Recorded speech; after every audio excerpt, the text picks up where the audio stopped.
మన ప్రభు యేసుక్రీస్తు ఘనమైన నామమునకు మహిమ కలుగును గాక. ఆమేన్. హల్లెలూయా. అందరూ గట్టిగా హల్లెలూయా.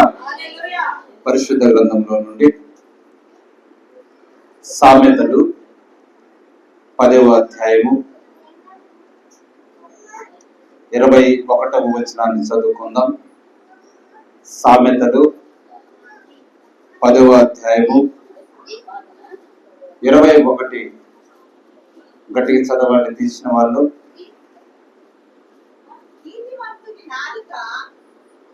నీతిమంతుని నాలుక పెదవుల. సామెతలు 10:21. నీతిమంతుని పెదవులు అనేకులకు ఉపదేశించును. చాలు. తర్వాత 32వ వచనాన్ని కూడా చదవండి. నీతిమంతుని పెదవులు ఉపయుక్తములైన సంగతులు పలుకును. ఆమేన్. హల్లెలూయా. చూడండి ఏమని పరిశుద్ధ గ్రంథం చెప్తున్నది. నీతిమంతుని పెదవులు అనేకులకు ఉపదేశించును. తర్వాత నీతిమంతుని పెదవులు ఉపయుక్తములైన సంగతులు పలుకును. చిన్న ప్రార్థన చేసుకుందాం.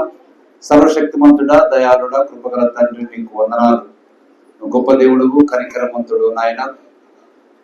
ఈ నీతిమంతుల జాబితాలో ప్రభువా, నీ రక్తము ద్వారా కడగబడి కొనబడిన వారు నాయన ఈ నీతిమంతుల జాబితాలో ఉండి వారి పెదవులు ఉపదేశించుటకును అనేకులకు ఉపయుక్తమైన సంగతులు చెప్పుటకు మీరు ఏర్పరచుకున్నందుకు మీకు వందనాలు. కాబట్టి దినము ప్రభువా, ఇటు లేఖనమంతో మమ్మల్ని ఆదరించుతున్నందుకు స్తుతులు స్తోత్రాలు. కాబట్టి నా ప్రభువా, గొప్ప పరిశుద్ధాత్మగా మీరు మా మధ్యలో ఉన్నారు, మాలో ఉన్నారు. మమ్మల్ని నడిపించమని, ఈ లేఖనము తీసుకొని మాకు బోధించమని యేసుక్రీస్తు ఘనమైన నామమున స్తుతించడానికి ప్రార్థన చేస్తున్నాము. ఆమేన్.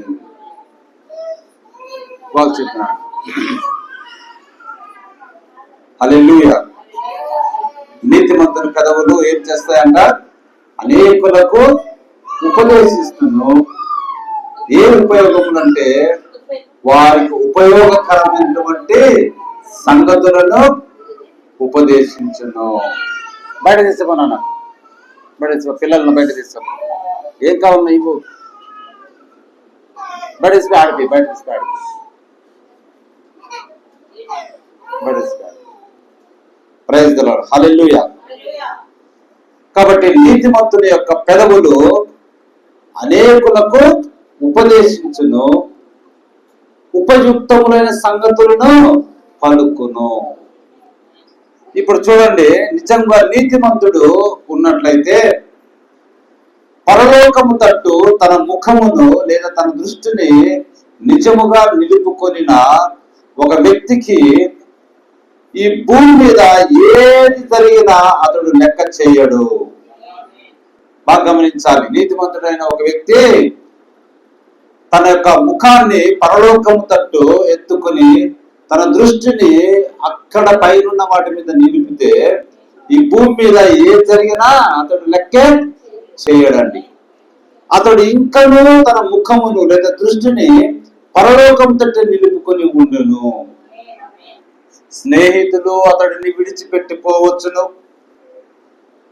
అతని కుటుంబము అతనికి దూరం కావచ్చును, ఒకవేళ అతని పాస్టరు అతడిని వదిలివేయవచ్చును, కానీ అతడు ఎంత మాత్రమూ చలించడు. ఎందుకంటే అతడిని విడువని ఒక వ్యక్తి అతనికి ఉన్నాడు. అతన్ని విడిచిపెట్టకుండా ఒక వ్యక్తి అతనికి తోడుగా ఉన్నాడు. అది దేవుడే. నీ మనస్సు దానితో తయారై ఉండాలి.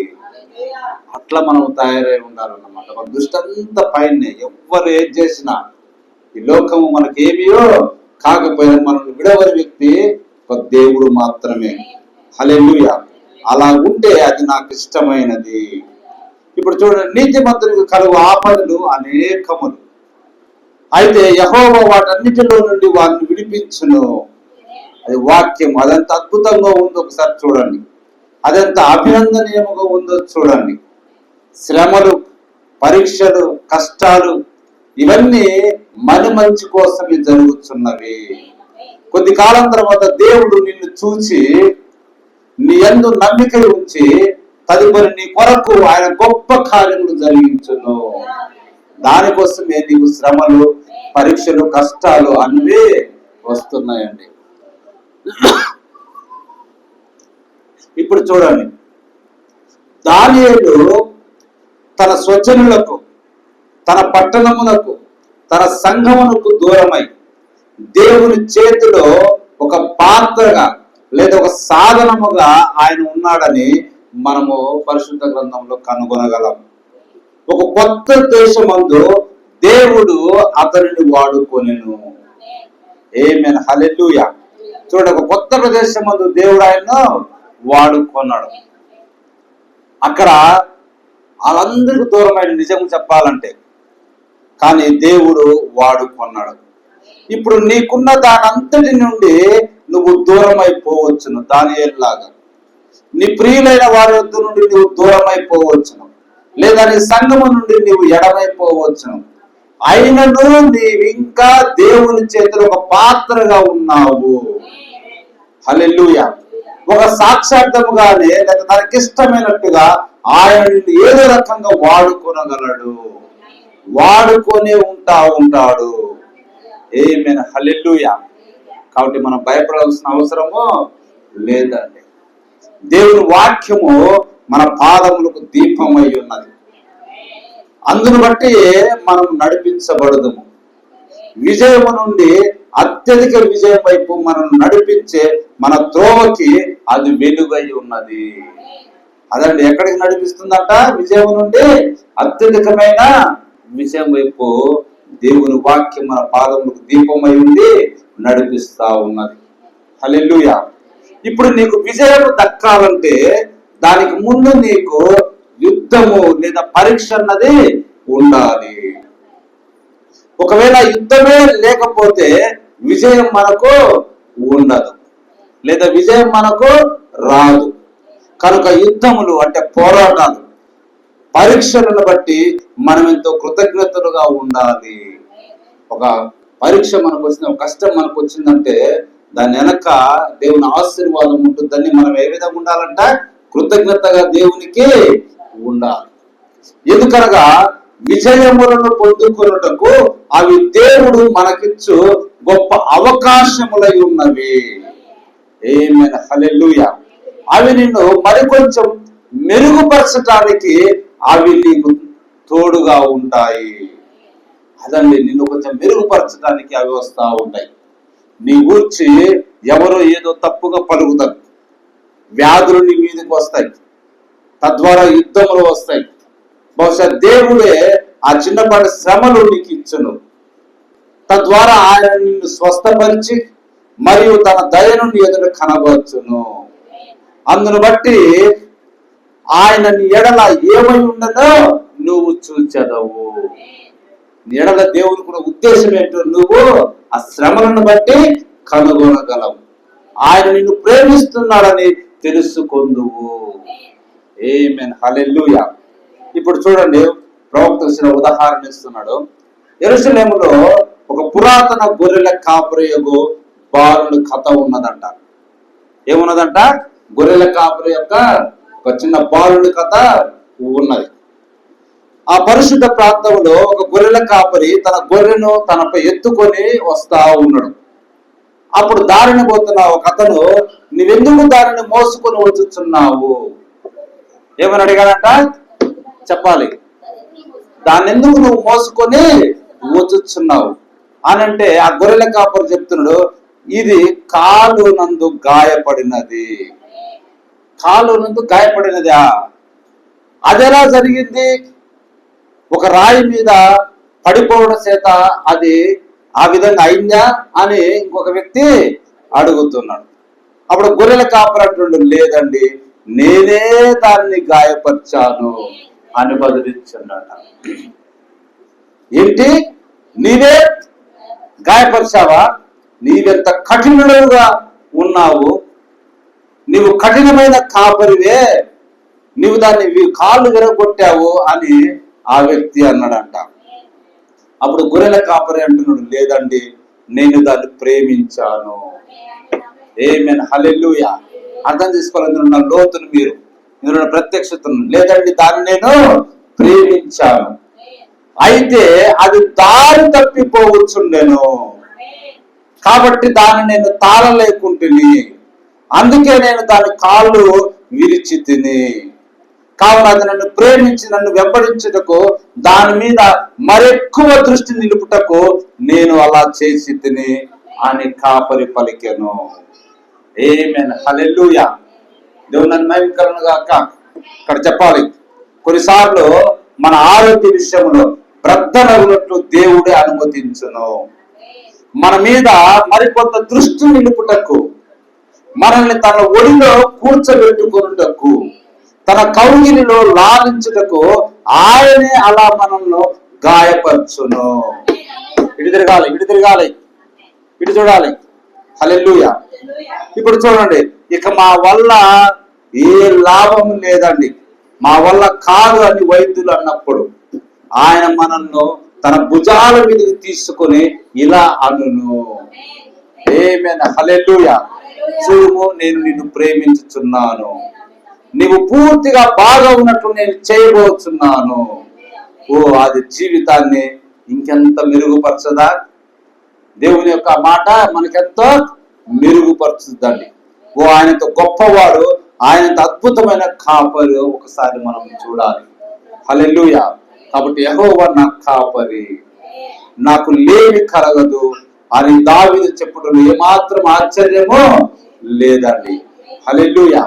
ఆయన మనల్ని శాంతికరమగు జలముల చెంత ఎలాగూ నడిపించును, వారి ప్రాణములు చేదీర్చును, మన గిన్నె నిండి పొర్లునట్లు చేయును, మరి శత్రువుల ఎదుట మనల్ని అభిషేకించును. నీ శత్రువుల మధ్య నువ్వు ఎన్నడైనా అభిషేకం పొందావా? కేవలం సాక్షార్థముగా నీ పాత్ర నిండుకొని ఉడికి అది కాగినట్టు ఉండాలండి మన పాత్ర. హల్లెలూయా. అప్పుడు మన శత్రువుల మధ్యలో మీరు అభిషేకించబడటం అనేది ఎంతో అద్భుతంగా ఉంటుంది. ఆమేన్, హల్లెలూయా. ఇప్పుడు చూడండి, మనకు పాకిస్తాన్కు యుద్ధము అన్ని రకరకాలుగా మాటలు మనం వార్తలు వింటా ఉన్నాం. ఒకవేళ అణుశక్తి కదలటం ఆరంభమైందనుకోండి, ఒకవేళ ఆటం బాంబు లేకపోతే అణుబాంబు అన్నది వేశారనుకోండి, ఎక్కడికి వెళ్ళవలనో అనే దానిని దేవుని రాజ్యం మనకు చెప్పుచున్నది. దానిని బట్టి మనం ఎంతో ఆనందిస్తున్నాము. ఎక్కడికి వెళ్తామంటే యేసుక్రీస్తు అనే బండ యొక్కకు పారిపోఉంది. అది ఒక్కటే దారండి. ప్రతి మనిషి అచ్చటికి వెళ్ళవాలి. అదే క్షేమకరమైన సురక్షితమైన స్థలము. ఏది నీకు హాని చేయలేదు. ఏ అణుబాంబు, ఏ అయస్కాంత వస్తువు, మరేది కూడా దేవుని సంరక్షణలో ఉన్న వ్యక్తిని తాకలేవు. ఆమేన్, హల్లెలూయా. దేవుని నామమున మహిమ కలుగును గాక. కాబట్టి ఎందుకనగా అతడు సురక్షితమైన క్షేమకరమైన లంగరు వేయబడిన దాని యందు ఉండెను. ఆమేన్, హల్లెలూయా. మా ఇటు చూడాలి, ఏంటి అట్లా చూస్తారు? హల్లెలూయా. కాబట్టి యేసుక్రీస్తునందు మనకున్న శుభప్రదమైన నిరీక్షణ ఎంత అద్భుతమైనదో చూడండి. అదండి యేసుక్రీస్తునందు మనకున్న శుభప్రదమైన నిరీక్షణ అన్నిటి నుండి మనకు రక్షణ కల్పిస్తుంది. హల్లెలూయా. ఇప్పుడు నాకు తెలిసినంత వరకు ఎప్పటికీ స్థిరంగా నిలిచి ఉండే ఒకే ఒకటి ఉన్నది, అదే బండ. యేసుక్రీస్తు అనే బండ. అది ఎన్నడూ కదలని ఒక రాజ్యమును మనము పొందుకొని ఉన్నాము. ప్రతిదీ పడిపోవచ్చున్న ఈ దినాలలో మనం ఒక గట్టిగా పునాదిని, అనగా ప్రభు యేసుక్రీస్తు అనే గట్టి పునాదిని మనము కలిగి ఉన్నాము. ఆమేన్, హల్లెలూయా. కాబట్టి ఇక్కడున్న ప్రజలు లేదా ప్రభువును అంగీకరించని వారు దానిలోనికి పరిగెత్తుకొని రావలసిన సమయం అండి ఇది. గాలి తుఫానుల మధ్యలో అదొక అద్భుతమైన ఆశ్రయము. అదంత అద్భుతమైనది ఒకసారి గమనించాలి. హల్లెలూయా. దేవుని మహిమ కలుగును గాక. ఎందుకంటే ప్రవక్త చెప్తున్నాడు, ఇశ్రాయేలు దేశం దగ్గర మృత సముద్రం అనే ఒక సముద్రము ఉంటుంది. దాన్ని ఉప్పు సముద్రం అని కూడా పిలుస్తా ఉంటారు. దానిలో గొప్ప రసాయనాలన్నీ ఆ మృత సముద్రములో నిక్షిప్తమై ఉన్నవి. ఆ సముద్రం యొక్క అడుగు భాగాన ఈ ప్రపంచమంతా సంపాదించిన సంపద కంటే ఇంకా ఎక్కువగా అక్కడ సంపద ఉన్నదంటండి. గొప్ప రసాయనాలు అక్కడ ఉన్నవి, యురేనియము అనే పదార్థాలు అక్కడ ఉన్నవి. మరి ప్రతిదీ ఆ యొక్క మృత సముద్రపు అడుగు భాగాన నిక్షిప్తమై ఉన్నవి. ఆ మృత సముద్రము ఇశ్రాయేలుకు చెంది ఉన్నది. ఆమేన్, హల్లెలూయా. అదే విధంగా నిత్య జీవం అనేది ఎంత వాస్తవంగా నిశ్చయంగా ఉందో, హల్లెలూయా, నిత్య ఎడబాటు అనేది కూడా అంతే వాస్తవముగా ఉన్నది. నిత్య జీవం అన్నది వాస్తవముగా ఉన్నది, నిత్య ఎడబాటు అన్నది కూడా వాస్తవంగానే ఉన్నదండి. యేసుక్రీస్తు విషయమై నీ వైఖరి ఏమిటి అనే దాని మీదనే ఆధారపడి ఉన్నది. నీకు నిత్య జీవము అన్నది వాస్తవంగా ఉన్నదని నువ్వు అనుకుంటే యేసుక్రీస్తు విషయంలో నీ వైఖరి ఏ విధంగా ఉంది? లేదు, నాకు నిత్య ఎడబాటు కావాలంటే యేసుక్రీస్తు నందు నీ వైఖరి ఏమిటి? ఆయన అంగీకరిస్తే నీకు నిత్య జీవం, అది వాస్తవం. ఆయన నువ్వు అంగీకరించకపోతే నిత్య ఎడబాటు, అది వాస్తవమేనండి. హల్లెలూయా. నీవు ఆయనను ప్రేమించినట్లయితే, తిరిగి జన్మించినట్లయితే, ఆయన ఆత్మను పొందినట్లయితే నీవు నిత్య జీవమును పొందుకొందువు. అలా కానట్లయితే నీకు నిత్య జీవం అనేదే ఉండదు. గొర్రెపిల్ల జీవ గ్రంథమందు నీ పేరు రాయబడినట్లయితే నీకు అక్షయ జీవితము ఉండును. అది అక్కడ రాయబడినట్లయితే నీవు గుర్తించబడలేవు. అదండి, గొర్రెపిల్ల జీవ గ్రంథం నీ పేరుంటే నీకు ఏమొస్తుంది? అక్షయ జీవితం అనేది వస్తుంది. ఒకవేళ అక్కడ నీ పేరు కనపడకపోతే నీవు ఎన్నడూ ప్రభు రాజ్యములు గుర్తించబడలేవు. కనుక నా ప్రియ సహోదరులారా, సహోదరి మనులారా, ఈ రాత్రి మనకు సమస్యలు ఉన్నవి. సమస్యలు లేనట్టు కుటుంబం ఏమీ లేదు. అలాగే యుద్ధములు గుర్చిన సమాచారములు, అక్కడక్కడ భూకంపములు, కలబరబడే కాలములు మధ్య ఉన్నాయి. మనకు దేశముల మధ్య చిచ్చులు, బాధలు, ఇంకా వెన్నులో వణుకు పుట్టని దేశం అంటూ లేనే లేదండి. తర్వాత అసలు ఏం జరుగుతుందో మన దేశానికి అన్నది అసలు ప్రతి దేశానికి ఆ విధంగానే ఉన్నది. హల్లెలూయా. ఇప్పుడు చూడండి, రాత్రి పూట ప్రాకే పురుగులన్నీ పొద్దు పొడిచినప్పుడు, వెలుతురు వచ్చినప్పుడు అవన్నీ తమ తమ నివాసాలకు తిరిగి వెళ్తాయి. అవేం చేస్తే రాత్రిపూటనే పురుగులన్నీ ప్రాగుతుంటాయి. అయితే పొద్దు పొడిచినప్పుడు అంటే వెలుతురు వచ్చినప్పుడు తమ నివాసాలకు వెళ్తాయి. రాత్రి మరియు చీకటి, చీకటి మరి వెలుతురు ఒక భవనములో ఉండలేవు. ఇప్పుడు చూడండి, మనం లైట్ వేసాం, వెలుతురు, చీకటి ఉంటుంది భవనంలో ఉండదు. ఒక భవనంలో ఉండలేదు. ఉంటే చీకటైనా ఉండాలి, లేదా వెలుతురైనా ఉండాలి. చీకటి కంటే వెలుతురు ఎంతో బలీయమైనది. అదండి, ఇప్పుడు మనము శాస్త్రజ్ఞుల ద్వారా కూడా మనం కనుగొంటా ఉన్నాం. అదేమనగా వెలుగు వచ్చుట ఆరంభమైనప్పుడు అది చీకటిని సంగ్రహించును. వెలుగు వచ్చుట ఆరంభించినప్పుడు చీకటిని ఏం చేస్తుందంట? సంగ్రహిస్తూ ఉంటుంది, దాన్ని కదిపేస్తూ ఉంటుంది. చీకటి అంటే పాపం లేదా అపవాది అనుకోండి, తన పెద్ద దండునంతటిని వెలుతురుకు విరోధముగా పోరాటకు సమకూర్చినా కానీ వెలుతురు దానిని ఛేదించి ముందుకు వచ్చును. దేవుడు వెలుగై ఉన్నాడు, యేసుక్రీస్తు వెలుగై ఉన్నాడు. కాబట్టి అపవాది చీకటిగా ఉండి వాడి దండంతటిని, వాడి సైన్యం అంతటిని యేసుక్రీస్తుని వెలుగుకు విరోధముగా పోరాడినా ఆ యేసుక్రీస్తుని వెలుతురు దానిని ఛేదించి ముందుకు వెళ్తాదండి. హల్లెలూయా. దేవుని మహిమ కలుగును గాక. బాగా గమనించాలి, అంత దినములందు ఇప్పుడు మనం ఉన్నాం. సాతాను గర్జించే సింహం వల్లే వస్తుందని బైబిల్ సెలవిస్తా ఉన్నాడు. కాబట్టి వాడు తన శత్రువులందరినీ తన మిత్రులుగా చేసుకొని ఒకటిగా వాడు ఇప్పుడు సమకూరుస్తా ఉన్నాడు. అందరినీ ఒక పెద్ద సమూహముగా కుప్పగా చేస్తా ఉన్నాడు. కాబట్టి ఇప్పుడు మనం చూస్తే అందరూ ఒక్కటైపోయినట్టుగా మనం చూస్తా ఉన్నాం. క్రైస్తవునికి వ్యతిరేకంగా మాటలు ఇప్పుడు ఎక్కువగా వస్తా ఉన్నాయి. ఎందుకంటే వాడు ఇప్పుడు గర్జించే సింహం వల్లే కనపడతా ఉన్నాడు.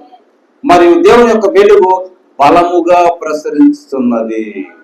అదే సమయంలో దేవుని యొక్క వెలుగు కూడా ఎట్లా ఉందంట చెప్పాలి, ఎట్లా ఉందంట? బలముగా ప్రసరించుచున్నది. దానిని చేయుటకు అదే సమయంలో ఏమి జరుగుతున్నది? క్రైస్తవ సంఘము, జీవము గల దేవుని సంఘము అభిషేకించబడుచున్నది. శక్తి దానికి వచ్చుచున్నది. ఆమె పరిశుద్ధాత్మను పొందుకొనుచున్నది. అంటే సంఘము పరిశుద్ధాత్మను పొందుకుంటా, సంఘానికి శక్తి వస్తా ఉంది. దేవుని యొక్క సంఘము అభిషేకించబడతా ఉన్నది. హల్లెలూయా.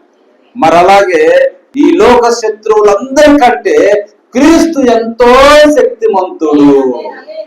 ఆమేన్. హల్లెలూయా. కాబట్టి ఈ పోరాటం ఏం జరుగుతుందో మనకు తెలుసు. అందును బట్టి ఈ రాత్రి మనం కృతజ్ఞతలుగా ఉన్నాము. ప్రభు అయిన యేసుక్రీస్తు రెండవసారి మహిమతోను మహత్యముతోను ఆయన వచ్చును. గొర్రెపిల్ల జీవ గ్రంథమందు రాయబడి కనుగొనబడిన ప్రతి స్త్రీ పురుషుడు ఆకాశమందు ప్రభువును ఎదుర్కొనుటకు తమ ప్రియులతో కలిసి పునరుద్ధానమందు తిరుగులేతురు. ఓ ఎంత అద్భుతమైన సంగతి అది! క్రీస్తునందు చనిపోయిన వారు ఏమవుతారు? మృతులు బ్రతుకుతారు. ఆయన యందు ఉన్నవారు శరీరం మార్పు నుండి సజీవంగా ఉన్నవారు పునరుద్ధానం చెందుతారు. అది ఎంత అద్భుతమైన సంగతి అండి! ప్రతి పురుషుడు స్త్రీ ఆకాశం ప్రభువుని ఎదుర్కొనుటకు. ఆమేన్. హల్లెలూయా. అందును బట్టి మనం ఎంతో సంతోషిస్తా ఉన్నాం.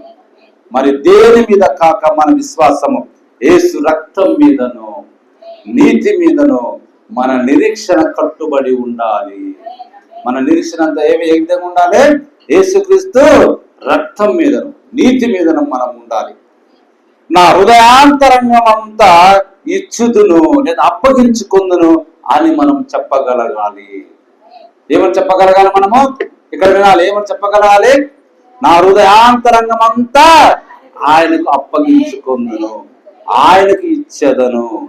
ఎందుకంటే ఆయన మన నిరీక్షణ మరియు ఆశ్రయము. హల్లెలూయా. దేవుని మహిమ కలుగును గాక.